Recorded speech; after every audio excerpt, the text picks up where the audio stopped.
यहाँ पर श्रवण करने और कथा का आनंद लेने और इसके माध्यम से ज्ञानार्जन का एक अवसर दिया है, ऐसे कथा व्यास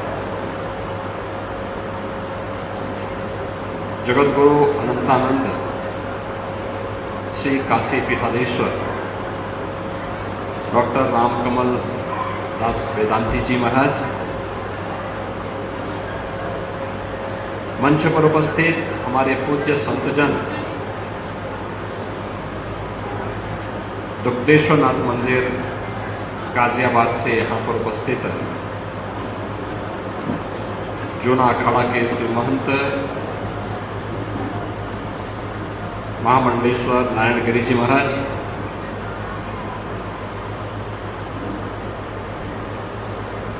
नेमी सारण्य से पधारे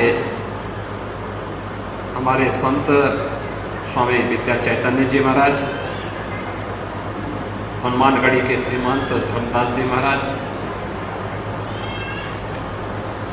अयोध्या धाम से ही पधारे राम तिलसाचार्य जी महाराज और अन्य सभी पूज्य संतजन यहाँ पर उपस्थित हैं।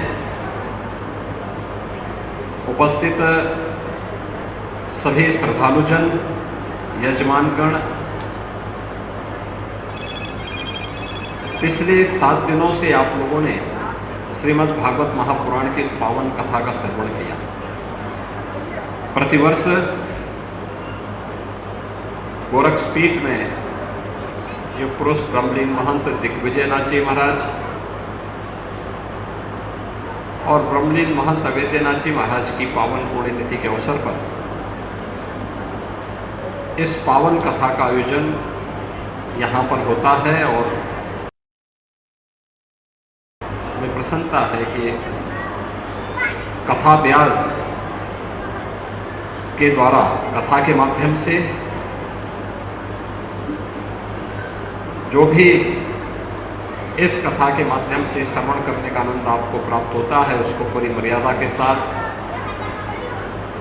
पूरे अनुशासन के साथ अभी सभी श्रद्धालुजन इसका आनंद भी लेते हैं, इससे ज्ञानार्जन भी प्राप्त करते हैं। कथा का मतलब ही होता है कि जो कुछ हम सुने उसको अपने आचरण में भी उतारने का प्रयास करें।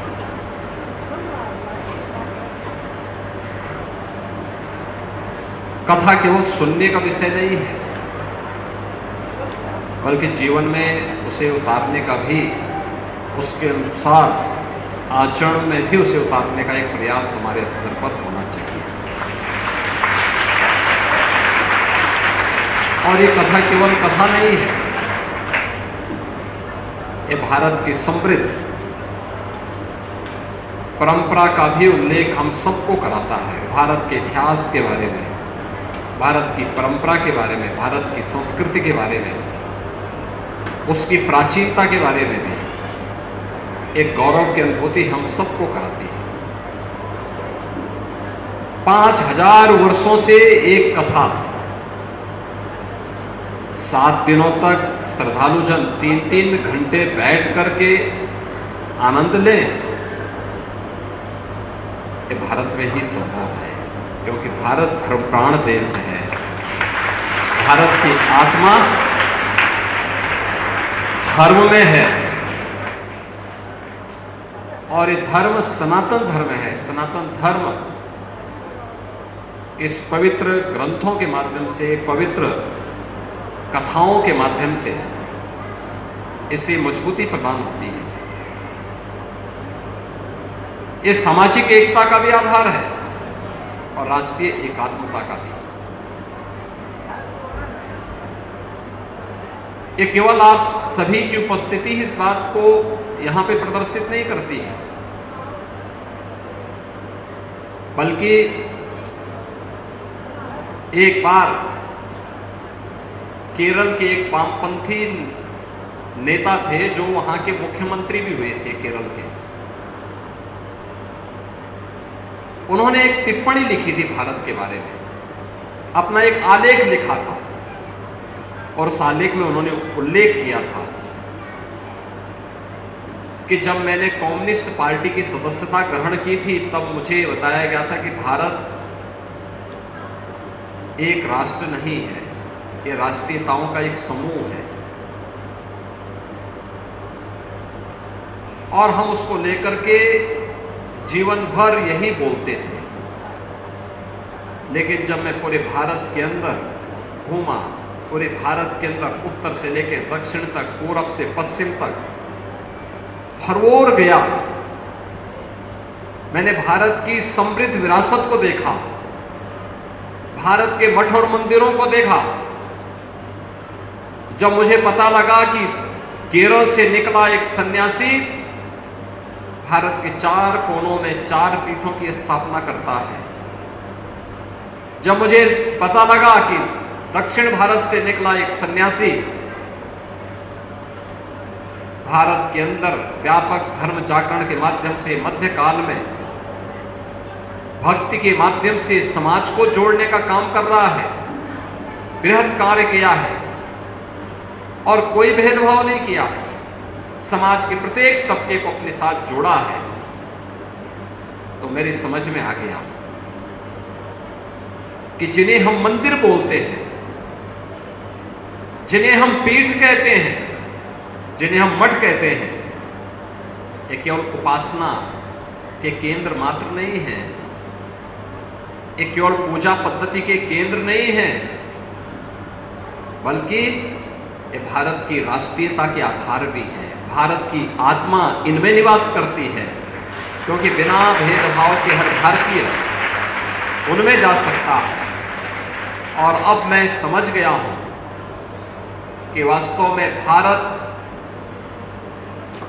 आजादी के पूर्व भले ही अलग अलग राज्य रजवाड़ों में बटा रहा होगा, राजनीतिक इकाइयां भले ही अलग अलग रही होंगी, लेकिन भारत उत्तर से लेकर दक्षिण तक, पूरब से पश्चिम तक एक सांस्कृतिक और आध्यात्मिक इकाई के रूप में प्राचीन काल से, सृष्टि के काल से ही एक इकाई के रूप में रहा।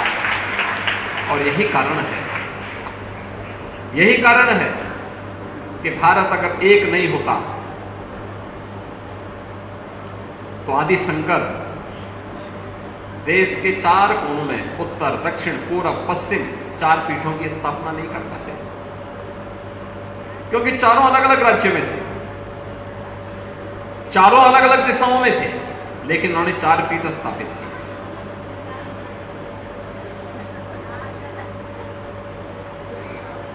जगतगुरु रामानंदाचार्य जगह जगह जाकर के पीठों की स्थापना के माध्यम से एक व्यापक जागरण के अभियान को आगे नहीं बढ़ा पाते। उन्होंने हर जाति के भक्तों को अपनी श्रृंखला के साथ जोड़ करके उन्हें व्यापक धर्म जागरण के अभियान के साथ लगाया था। रविदास भी हैं, कबीरदास भी हैं, एक लंबी परंपरा उनकी है।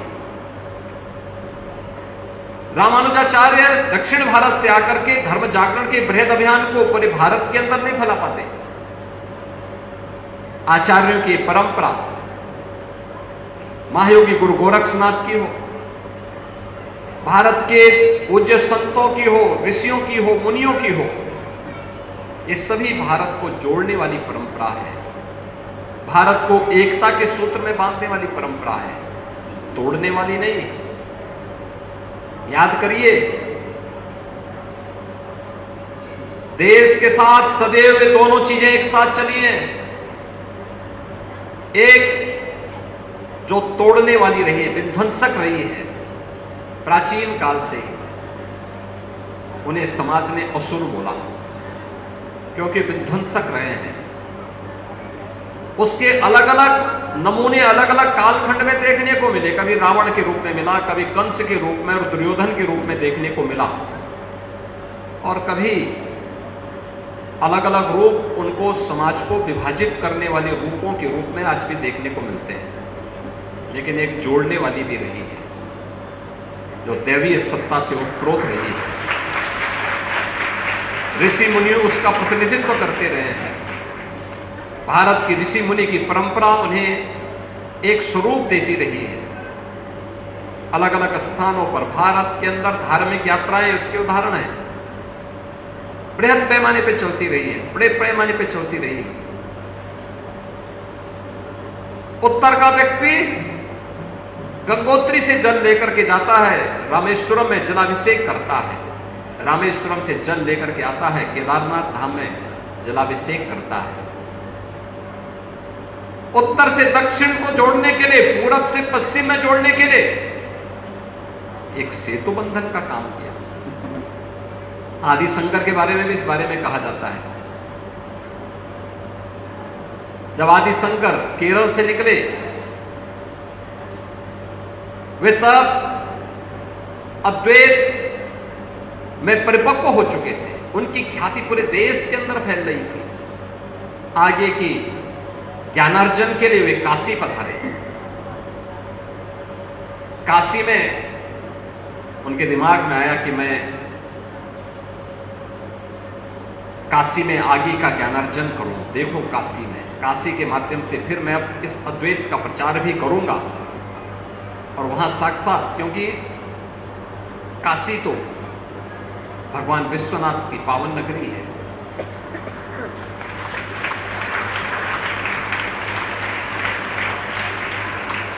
काशी के बारे में ये मान्यता है, जो ज्ञान व्यापी कूप है वह कोई एक स्ट्रक्चर नहीं है, वो कोई एक नमूना नहीं है, वह उसी ज्ञान की प्राप्ति का एक माध्यम है। साक्षात विश्वनाथ के प्रतीक के रूप में जो पूरी दुनिया का ज्ञान की प्राप्ति का माध्यम है, उसका प्रतीक है। विश्वनाथ की शरण में आकर के उन्होंने कहा मैं आगे की अपनी व्यवस्था का संचालन करूंगा। लेकिन प्रातः काल जब वह गंगा दर्शन करने, वहां गंगा स्नान करने के लिए निकलते हैं, अचानक उनके मार्ग पे उन्होंने देखा कि एक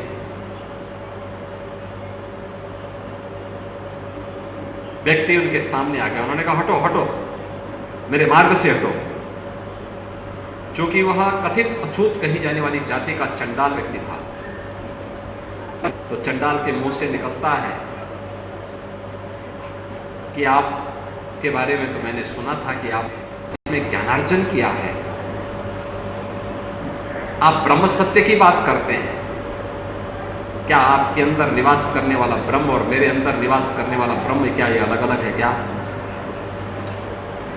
अगर ये अलग अलग है तो फिर आपका अद्वैत सत्य नहीं है, और अलग अलग नहीं है तो फिर आप किसे आप हटाना चाहते हैं? मेरे अंदर के ब्रह्म को या मेरी चमड़ी को देख करके आप मुझसे अछूत करना चाहते हैं? देखिए, आदि शंकर समझ गए कि मैं जिसको ढूंढने के लिए काशी आया हूं, ये चंडाल के रूप में ही मुझे दर्शन देने के लिए आया है। तो वही साक्षात विश्वनाथ है।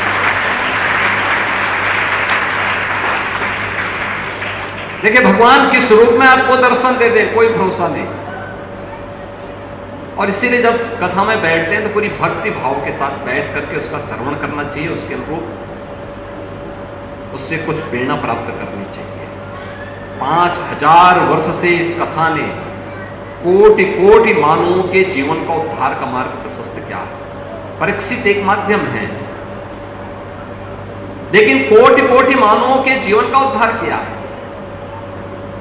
और उसी दिशा से हम सब अपने पूर्वजों की स्मृति में, अपने आचार्यों की स्मृति में जीवंत बनाए रखने के लिए जिन मार्गों का उन्होंने अनुसरण करने की प्रेरणा दी, उस मार्ग पर हम चल सकें, धर्म के उस पथ का अनुसरण कर सकें, इस भाव के साथ इन कथाओं का भी आयोजन होता है। ये आयोजन यहाँ पर होते हैं और मैं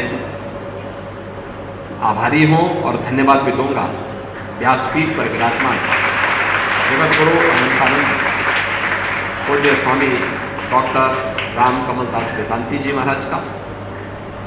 वे अमेरिका में थे और जब मैंने यहाँ से मैसेज भिजवाया कि यहाँ पे पुण्यतिथि समारोह के अवसर पर उन्हें यहाँ आना है, कथा यहाँ पर उनको सुनाना है, वे सीधे अमेरिका से गोरखपुर ही आए और फिर कल यहाँ से सीधे फिर वहीं के लिए प्रस्थान कर जाएंगे।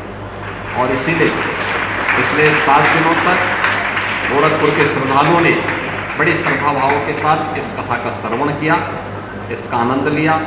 पूज्य संतों ने भी उपस्थित होकर के इस कार्यक्रम को और भी समृद्ध बनाया है। मैं इस अवसर पर कथा व्यास जी के प्रति, पूज्य संतों के प्रति, आप सभी श्रद्धालु जनों के प्रति, जो यजमानगण यहाँ पर पिछले 7 दिनों से आकर के इस पूरी कथा को बड़ी श्रद्धा भाव के साथ आयोजित करने में अपना योगदान दिए हैं, उन सबको, स्वयंसेवकों को, सबको हृदय से धन्यवाद देता हूँ। और ब्रह्मलीन महंत दिग्विजयनाथ जी महाराज का और ब्रह्मलीन महंत विद्यानाथ जी महाराज के श्री चरणों में नमन करते हुए इस कथा का पुण्य आप सबको प्राप्त हो, इस विश्वास के साथ अपनी वाणी को विराम देता हूँ।